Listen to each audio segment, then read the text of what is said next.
Makanya ketika kita berdoa di Fatihah, rumah tenan.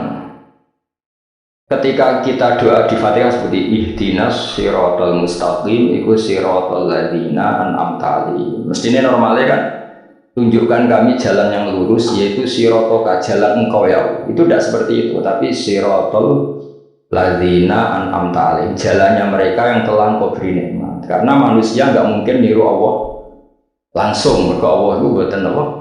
Mangan boten. Artinya kita ini bisanya niru, ya niru wong ketemu wong, hadis ketemu hadis. Sebab itu ajane wong toreko ya ono bener ketika mengatakan wong kudu di guru. Cuma tak arani ono bener kok nggak fairnya kan kadang maknanya guru itu hanya mursyid. Sebetulnya ngomongnya ada usah seperti itu ya. Semua orang harus punya sanad. Sanad di toreko disebut mursyid, neng ilmu hadis disebut rawi, neng kepesantren disebut apa? Kiai atau guru. Tapi problem sebagian orang itu kan asobia, torekoh. Yang penting itu duduin apa? Mursyid. Anak mahasiswa penting di dosen. Karena apa? Itu tadi rumah tenan awas kena salah. Orang itu tidak bisa niru Allah, sing iso ditiru podo-podo menu samane ihdinas siratal mustaqim, siratal ladzina an'amta. Anut dalane wong sing telah engkau beri nikmat. Ya, yang telah itu siapa? Ya sing wis mati. Iku sing mesti kena dinut sing wis mati. Tapi problem wong mati ini terserah sing ngejarahno. Padha wae iki misalnya Anut Abdul Qadir Jilani itu Anut Imam Ghazali, rawine kok atau penafsirnya goblok. Ya mau kados kula ngaji surat contohno ana wong saleh alim jagungan mbek wong ayu atau ketemu wong ayu takok-takokan ning perapatan. Terus mbok simpulno nek ngono jagungan mbek wong ayu iku lha kan goblok banget. Padahal iso wae wong iki faktor tonggo sehingga ngergani atau kebetulan cawe tidak mau takok bab haid. Belum ragilem kan kudu dijawab. Dan kesunatannya zaman jadi perapatan, ana ngomong rapati sunat. Tak jamin secara fikih. Semakin di depan umum semakin baik karena ketemu perempuan yang tidak mahram baik di depan umum maupun baik dewan. Baik di depan umum. Tapi kadang-kadang wong sing iso ngaji ngono kok ngarep wong akeh do dhewean malah bahaya bocah kok. Wong ora tau ngaji repot. Makanya kiai-kiai itu nak nyemak mbak itu rata-rata malah di depan umum. Memang bagus di depan umum kalau ketemu orang yang tidak mahram. Mergo pikirane wong ora macam-macam. Pantangannya seperti Dewi Nabi layak luwana rojulun bimrati, tidak boleh orang persepen. Ya, jadi kan nanti tonggo ayu, tapi jagungan itu depan umum. Bener macam. Nah kalau gelem lah, mestinya orang gelem jagungan baca elak. Tapi kadang orang berpikir, oh jangan orang ngake mari ditiru. Asal di depan orang banyak itu haramnya rapatin temen koyok Dewi. Tapi kan tetap nak disimpulno itu boleh repot. Abalin malih ya terus dalane Allah iku kudu niru wong, ora oleh langsung niru Allah mergo Allah iku mukhalafatul lawati niru wong. Mulane waskur Ismaila wal Yasa. Kanjeng Nabi sing kekasih Allah kon niru Nabi Ismail, Nabi Yasa, Nabi Nabal. Maksudnya niru wong. Kali Ismail di prestasi mengorbankan dirinya untuk abahnya, yaitu ngewangi bangun Ka'bah dan siap disembelih. Nabi Yasa di prestasi seperti ini, Nabi Dzulkifli punya prestasi seperti ini. Yaitu dawai pangeran kena eling aku, iku eling hamba-hambaku sing soleh. Mergo eling Allah langsung itu udah bisa karena ada problem apa? Allah itu mukhalafatul lil hawadis. Saiki wong nu ora iso ngaji, muni langsung anut Kanjeng Nabi. Anut Kanjeng Nabi itu artinya apa? Pastikan riwayatnya benar dulu. Nabinya pasti benar, tapi riwayat yang sampai ke kita. Pertanyaannya bukan kita anti anut Nabi, memastikan riwayat itu benar atau tidak. Setelah riwayat itu benar, maknanya benar enggak? Bisa saja maknanya salah. Kayak kelompok-kelompok yang mudah mengkafirkan orang itu maknanya hadis salah. Memang Nabi ngendikan laisa minna ya tidak termasuk golonganku wong sing tau bodoni. Tapi maksudnya Nabi dalam konteks itu tidak termasuk golonganku, bukan berarti dia sama sekali tidak termasuk umat Kanjeng Nabi. Karena dalam banyak hadis Nabi ngendikan syafaati li ahlil kabair min ummati, umatku yang tahu dosa Allah berhak mendapat syafaat. Andai kan orang yang pernah bodoni langsung nggak umatnya Nabi, berarti menjadi kafir. Adul dari hadis laisa minna. Ora termasuk golonganku wong sing nate bodoni man ghasyana. Banyak kalau menurut itu banyak, tidak termasuk golonganku sing bodoni, termasuk golonganku yang itu kan banyak yang dicap Nabi enggak. Riwayatnya benar tapi pemaknanya salah. Makanya ada pepatah masyhur itu kalau dalam tradisi ulama itu, laula murabbi lama arafna rabbi walau lal ulama lama arafnal am. Iya, laula murabbi umpama ora ana sing didik aku, lama arafna rabbi. Kita ndak akan ngerti Tuhan. Ya, jadi misalnya kue urip ning alas, gak ana guru, gak ana apa rom yo. Wit iki pahit, wit iki manis. Nah, banyu iku nyegerno kan ngono tok. Kowe ora pengiran kuwi saja. Usah belajar filsafat sendiri. Paling rom kidang bebedak, ro celeng bebedak. Jenenge ora ono siapa-siapa. Mengane laula murabbi lama arafna. Jadi kita tahu Allah baru kayak para murabbi wong sing didik. Jika hubungan kita dengan Allah itu ya nurut sing didik. Ya jenenge laula murabbi lama arafna rabbi. Terus nomor loro walau lal ulama lama arafnal anbiya. Andai kan tidak ada ulama, kita juga gak ngerti Nabi. Kowe kok sithik-sithik sunah Rasul hadis sing nerangno sok. Kalau kita ngerti Nabi ku nak sujud. Iku ngene, kowe jare sapa? Iku sangka sallu kamar aitumuni sholli sahabat nyekseni sujude Nabi, tabiin nyekseni sujude sahabat, tabiin nyekseni sujude para tabiin terus sampai kula ngerti sujude bangun niru Mbah Sibir, niru Mbah Karim Nirboyo, terus niru sampai Mbah Hasyim niru Mbah Mahfud niru sing ngarani Anatut Tolibi Nabi Bakar Sato, beliau niru Usman Ad-Dimyati, terus niru Sayyid Zaini Dahlan, terus saya Usman Ad-Dimyati, terus sampai kanjeng Nabi Muhammad SAW. Mulane walau lal isnad laqala man sa'a ma seandainya kan tanpa sanad maka orang akan ngomong sekena. Karena itu agama. Sehingga Allah orang ngendikan ihdinas siratal mustaqim siratal dan ngendikan siratal ladina. Kita harus ngikuti orang. Orang itu siapa yang bisa diikuti? An'amta alaihim, yang telah engkau beri nikmat.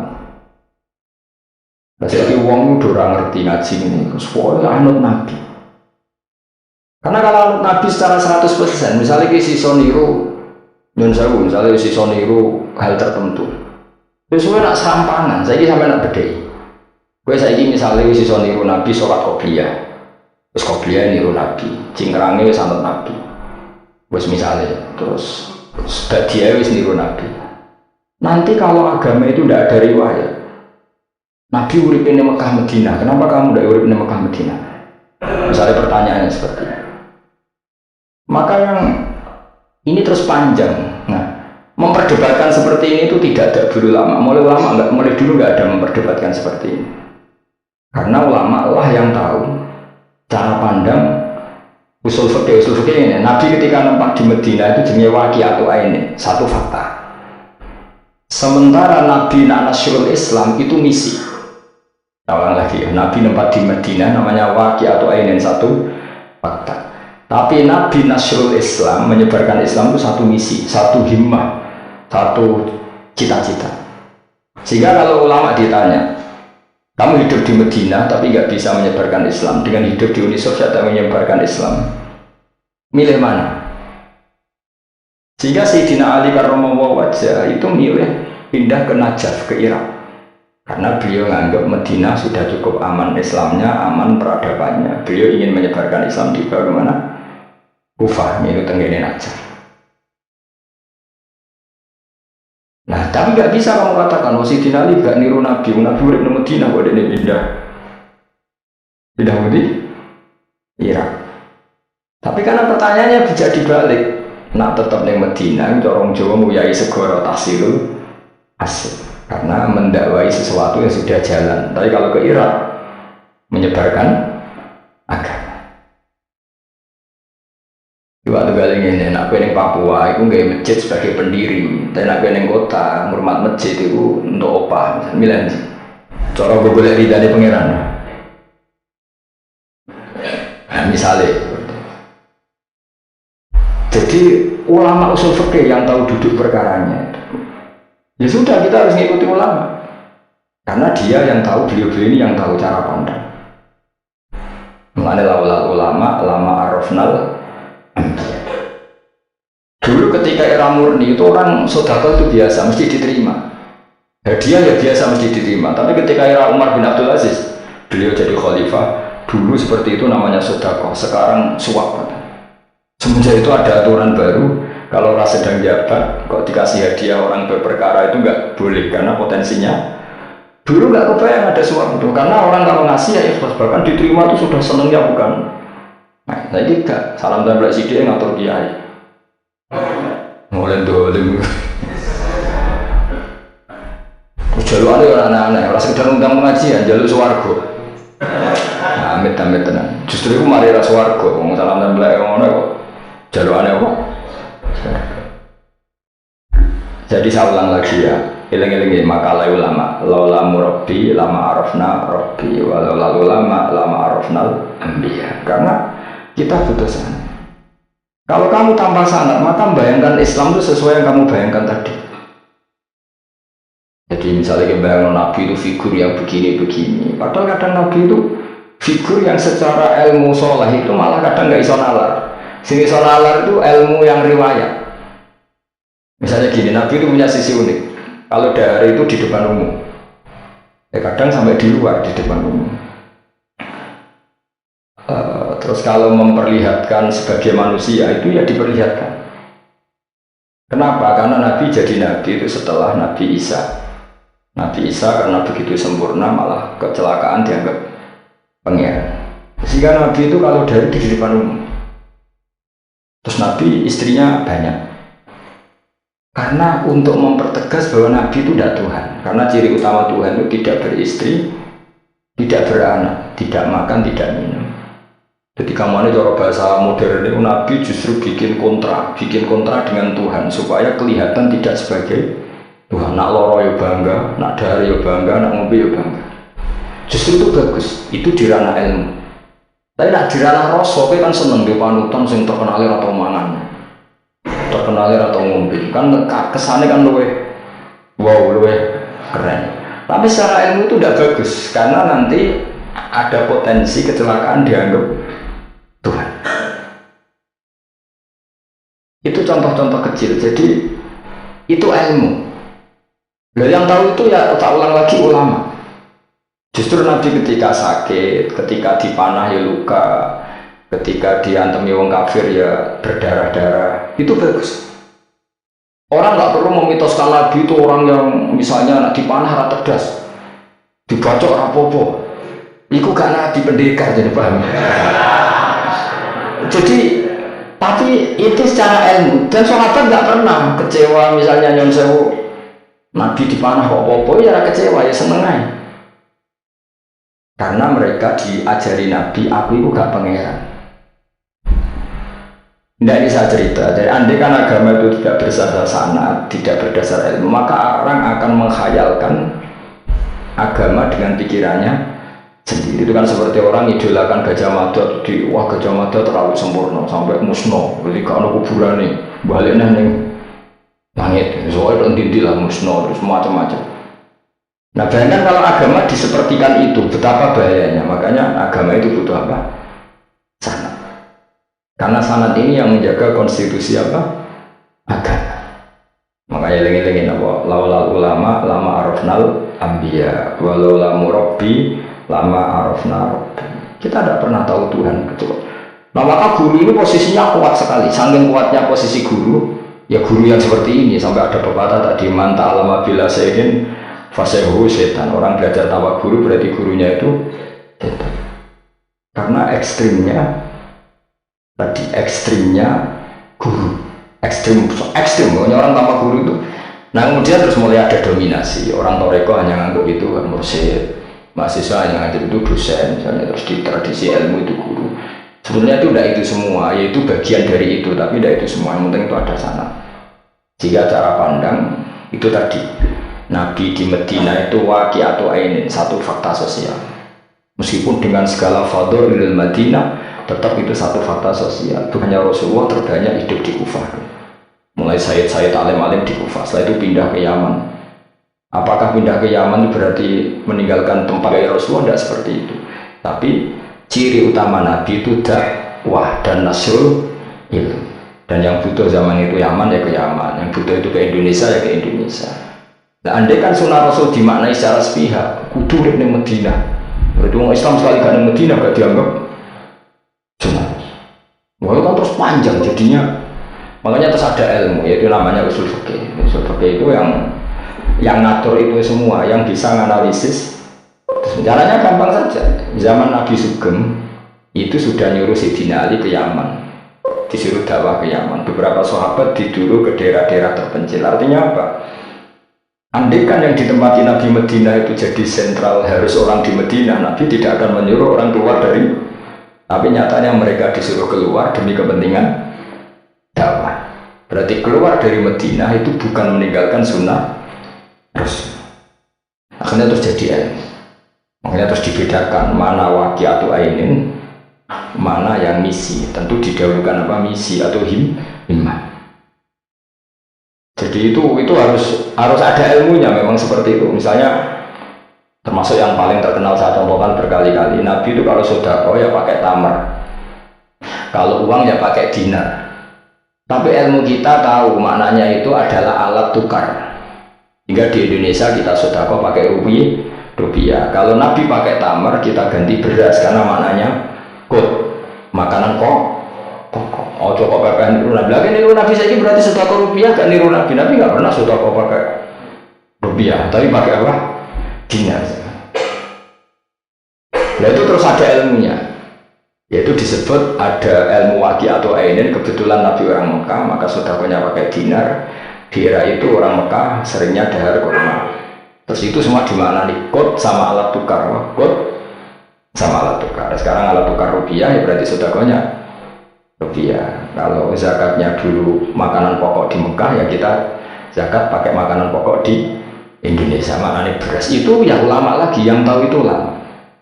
Ini ihdinas siratal mustaqim siratal ladzina, jalannya mereka yang telah engkau beri nikmat. Karena kalau langsung anak tahu karena tadi Nabi misalnya, terus sanatnya gimana coba? Misalnya sholat madhep Ka'bah, itu ya sudah kita anut Nabi, sholat itu madhep Ka'bah. Tapi zaman Nabi teng Medina itu luas masjid Medina itu sudah lebih dari luasnya Ka'bah. Geleng-geleng. Dina ana wong fanatik Ka'bah itu, fanatik presisi Ka'bah itu rapati ngaji. Zaman Nabi Sugeng itu luas masjid itu sudah lebih luas ketimbang Ka'bah. Ka'bah itu hanya 18 kali 16 meter. Saya ruang 16 sampai 18 meter diameternya. Berarti kalau ingin kenceng Ka'bah, semua masjid harus luas maksimal itu 18 meter. Karena kalau masjid itu 50 meter, berarti ujung yang sana sama sana itu sudah tidak center Ka'bah. Kalau ingin center harus bentuk U. Lihat kan? Kalau Ka'bah itu 18 meter, kalau ingin kenceng Ka'bah berarti masjid semua harus berapa luasnya? 18 meter. Nanti kalau 50 meter yang ujung sana sama ujung sana, bodoh Ethiopia, bodoh. Tapi zaman Nabi Sugeng itu masjid di Medina itu sudah lebih luas ketimbang diameter. Itu menunjukkan bahwa madhep Ka'bah itu tidak harus persis Ka'bah untuk jarak yang jauh, cukup jihad itu namanya arah. Ya terus seperti itu. Lagi-lagi lalu lama arafnal ambiya. Kemudian nasa mansuh. Kalau sampai belajar tekbuk, Nabi Ismail, Nabi Ibrahim bujune akeh, Nabi Dawud bujune akeh, Nabi Sulaiman apa meneh. Kau langsung anut. Ya tidak bisa. Ulama yang tahu ini syariat yang sudah mansukhoh, sudah dihapus ketentuannya. Ya begitu terus-terusnya. Ngilangin najis ya begitu, terus ngelola anak ya begitu, semuanya. Terus ulama narang fikih detail itu disebut kitab fikih. Ada Fathul Qorib, ada Fathul Mu'in. Jadi kamu tidak bisa berdiri sendiri memahami agama. Makanya laulal isnad lakola mansa masa. Andaikan tidak ada sanad, maka orang akan semau gue. Karena dia punya pikiran, kebetulan dia kiai, dianggap itu pikirannya Islam. Dia punya pikiran, kemudian dia mubalek pas acara Islam, dikira itu pikiran, padahal pikirannya juga ada orang ngomong Kiai sekarang harus kaya, kalau nggak kaya nggak dihormati. Mana ada target Islam ingin dihormati? Itu satu kesalahan. Bilang harus kaya. Mana ada di antara hukum fikih itu kaya itu harus. Mengharuskan sesuatu yang tidak wajib itu dosa besar. Ijabu malam, yajib. Itu dosa salahnya kebanyakan. Terus target supaya dihormati. Mana ada target Islam orang ingin diridani Allah, ingin dihormati Allah. Lucu mana? Itu mesti pikirannya sendiri. Tidak mungkin itu pikiran Islam. Ya dari yang laulal isnad laqala man sa'a masa. Andai kan tidak ada sanad, maka orang mau ngomong apa saja ngomong. Dibutuhkan sanad. Termasuk yang ekstrim itu juga butuh sanad. Misalnya ini contoh paling gampang. Ada dua orang saling bunuh, sama-sama mukmin, sama-sama bawa pedang, tarung, terus yang satu terbunuh. Zaman Nabi Sugeng itu ngendikan al-qatil wal maqtul finnar, yang bunuh dan yang dibunuh di neraka. Buktinya zaman sahabat itu iskal itu janggal. Hadza al-qatil ya Rasulullah, fama balil maqtul. Oke, kalau yang terbunuh, yang membunuh masuk neraka saya sepakat ya Rasul. Tapi kalau yang dibunuh dosanya apa? Jawab Nabi, innahu kana harison ala qatli sahibi. Yang terbunuh sebetulnya mentalnya pembunuh, cuma nasibnya. Maka yang diukur Islam itu himmah, bukan nasib. Dia terbunuh itu fakta, tapi mentalnya pembunuh, sehingga dia harus masuk neraka karena mentalnya pembunuh, nasibnya terbunuh, tapi mentalnya pembunuh, sehingga al-qatil wal maqtul finnar. Nah itu seperti itu. Kalau nggak kita pakai riwayat nggak bisa, kita masih pakai logika yang qatil di neraka, yang maqtul di surga. Maka jangan-jangan kita di Indonesia bisa saja kita ini Islamnya luar biasa, karena justru di Indonesia itu kita dakwah. Makanya di guyonan kiai terkenal itu, ini kisah nyata tapi jadi guyonan, tapi nyata. Ada orang dari beberapa negeri, ya apa, Imam Akbarnya aja nggak dapat apa. Wah mereka cerita, wah kalau di kita digaji gini.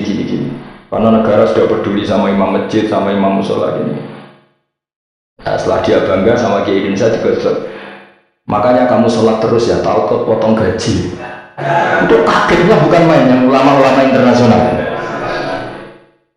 Karena kalau satu bulan itu gajinya pas itu cerita 70 juta, yang kelas Timur Tengah. Bisa kamu bayangkan berarti per sholat berapa ya? Kan satu sholat itu 5 ya, 5 kali 30 berapa? 150. Berarti per sholat nilainya sekitar 1 juta ya? 500.000 ya? Berarti kalau nggak sholat 2 kali, potong 1 juta. Wakilnya bukan main ketika digojok ulama Indonesia. Makanya kamu sholat terus ya, takut potong. Satu dari Indonesia khair, Indonesia bagus kan ya. Mereka orang sawah, orang usaha, rasa gaji. Meskipun yang mutang-mutang bolak-balik. Nah ini cerita ya itu guyonan, tapi itu masuk akal.